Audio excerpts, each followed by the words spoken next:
Joining me on the line right now, they just visited recently with the Hello Summerfest. Big Wreck. I'm talking to Ian Thornley. How are you doing today?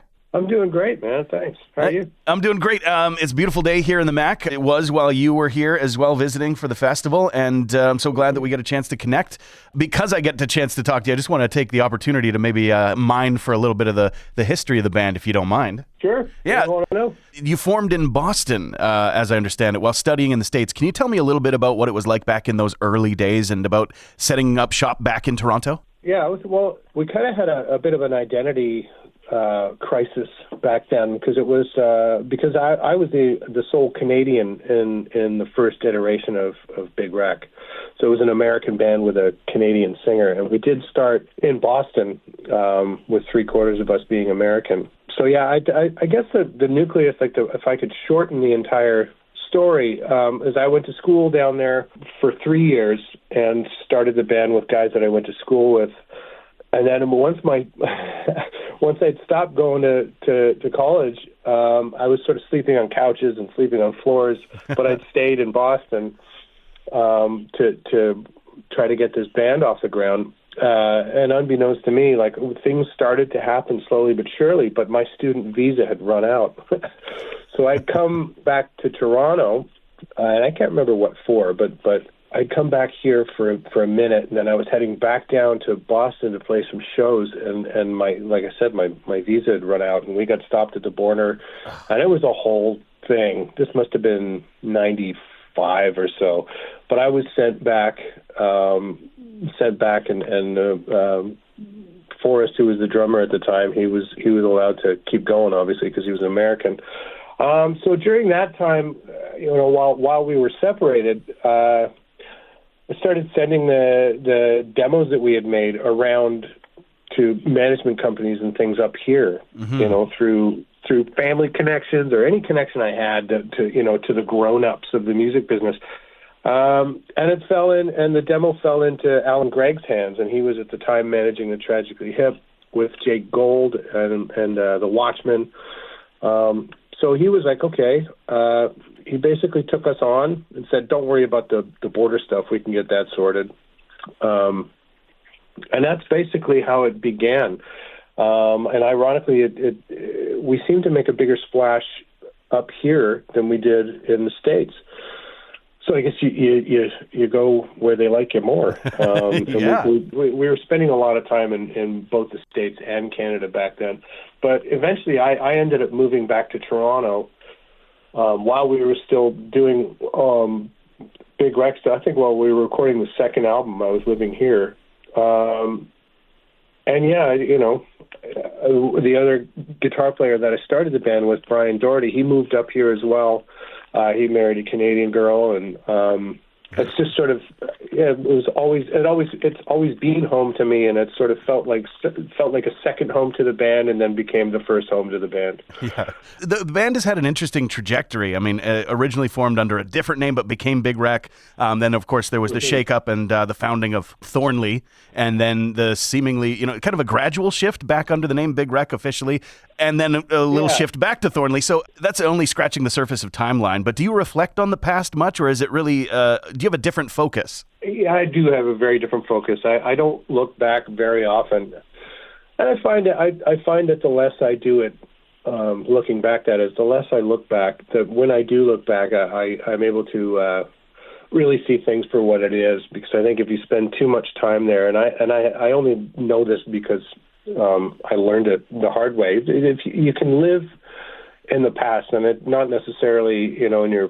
career or your music life, or just even in your personal life, if you live too much there, it tends to blur the present and the future. So I try not to. Sure. And I find that the less that you sort of give in to that sort of melancholy pull of some of the negative stuff that might have happened in the past, the less you look at that, the further away you get from it, and you sort of grow away from it. So you can look back and have some perspective and say, like, we were just a bunch of dumb kids, or whatever the thing may be. But no, and even back then, man, I was always focused on, like, well, that was great. What's next? Yeah.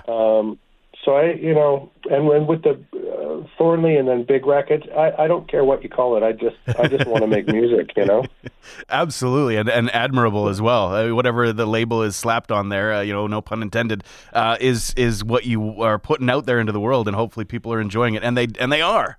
Yeah, hopefully. Do you write while you're touring, or is that? Do you have a distinction? Is it like performance time and then writing happens elsewhere when it comes to new music? You never know when writing can happen. I mean, generally speaking, when I'm off the road is when I'm starting to put things together. But sometimes, on the road, like during a warm up or during a sound check, things will just pop out, and then that happens a lot. And you just got to be quick with your phone. That's how it's done these days. It's just like I can just quickly document a little seed of an idea, and then when I get home, I can flush it out and see if there's actually something there, or if it was fool's gold. You never know. So I can always go to my phone when I get home, and I have hundreds upon hundreds of sometimes fully finished songs, and sometimes just a seed of an idea. I've sort of left myself the breadcrumbs to remember what inspired me and what it felt like and what I was looking to do with it. It's one of those things don't bite the hand that feeds, and don't look it too closely in the eye. Like when an idea comes, you just say thank you and work at it. For sure. I always like the analogy of like there's inhale periods and exhale periods. So it sounds like you're collecting, throwing notes in your phone and whatnot, might be taking in, and then when it comes time to actually do the big exhale and create and express, it's a different thing. I've never heard that before, but I really like it. I'm stealing it. Please take all yours. I didn't originate it either, so it's just passing the stolen material along. Great. So let's talk a little bit about it. Yeah, right? Record Store Day Canada. So this year, Big Rec ambassadors for the nation, with Albatross getting its first vinyl pressing in the re-release. So what was that like? I mean, do you just get a call letting you know, hey, you're the guys, you got picked, or does it get negotiated? I honestly don't know how the pieces got put together. Like, I just know that our manager called and mentioned that this was a thing that might happen, and I was like, yeah, that's amazing. That'd be great. And I think it had lined up with an anniversary for Albatross. Yeah. So we started looking at what we could do there, and it was really exciting and really flattering. I was like, do enough people even care? Like, and it turns out, I guess that we've been at it this long. I guess you start to make a bit of a difference if you just kind of won't leave the party. Yeah. But I mean, it really is. It's a nice pat on the back, and we don't take it lightly. So it was very, very nice. Well, that's really cool. And I don't know if it was an intention for the Hello Summer Festival that you guys were just performing at, for it to be all Canadian acts, but it was, it turns out. And what do you make of the recent explosion of Buy Canadian and the fervor of all things from the Great White North? It became a conversation here in town around the lineup at Hello Summerfest. So. Oh, that's cool. Yeah, I mean, as a Canadian, I think it's great. I think it's unfortunate the way that all came about, and that it took something this sort of weird and political and nasty for a real sense of national pride to sort of swallow everybody up. Yeah. But however you get there, I love it, and I've been touring this country for the better part of 25 years. And I've sort of met everybody, and it's nice when you get to a festival and you just see old friends and even some new faces. But yeah, there is a certain camaraderie. Yeah, there is a real nice feeling of home that you get. But anytime that there's a festival with just Canadian talent on it, it's going to be great. Of course. Yeah, of course. Yeah, how can you go wrong? It felt like people were saying it's like Big Shiny Tunes the weekend, basically. Yeah, that's what it felt like. Yeah, that's right. Yeah, there you go. It was so great to have you guys visiting for the time that you were here over a week ago now, but it still feels like it was just yesterday. The crowd obviously were loving everything that they were hearing. But how was Hello Summerfest and visiting Fort McMurray from your side? Oh, it was great. That was a bit of a whirlwind kind of run. So I'm still sort of surviving from it. So sort of bouncing back just because of my internal clock was turned upside down.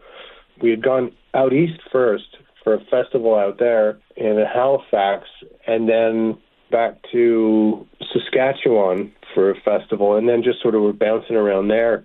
And some of these shows were really late shows, which I thought people didn't do anymore. But it's like, no, you're on at 11:30. I was like, what? That's way past my bedtime. PM? But I don't even know when my bedtime is now because it's, your hours get flip-flopped. But I mean, that's nothing new. I think it affects you a little more as you get a little older, Yeah. Like, I really need my schedule here. And it's always nice to play in the sunshine too, It just sort of brings a little something extra out of you. It was a fun set. Here, with this far north at 11 p.m., it's still sunny. So yeah, that's wild. Yeah. That's really, really strange.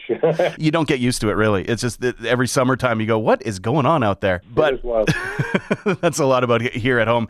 Thank you so much, Ian Thornley of Big Wreck. I really appreciate the time to have a conversation. It's really special for me. And thank you for the entertainment you brought our community when it came to the Hello Summerfest. It was really great. And we are a little starved for live acts. We're at the end of a highway and a little bit hard to get on the tour loop and stuff. So whenever we got big acts and a big celebration of live music, we are all in. So thank you. Oh, my pleasure. My pleasure, man. For both, for the conversation and for coming down to play. I've always loved Fort Mac, and I was telling the boys before we got there that back in the day when we were in our early 20s, anytime we saw Fort McMurray on the tour schedule, it was like that we'd highlight that one because we were all young and single men. For some reason, there's something going on in Fort McMurray that it was a pleasure to be there. Yeah, absolutely. It's a party. It was great. It was great this time, and it's always been great. So yeah, I look forward to coming back. Awesome. Yeah, we can't wait for that whenever it should happen. Thank you so much, Ian. All right, man. You be well.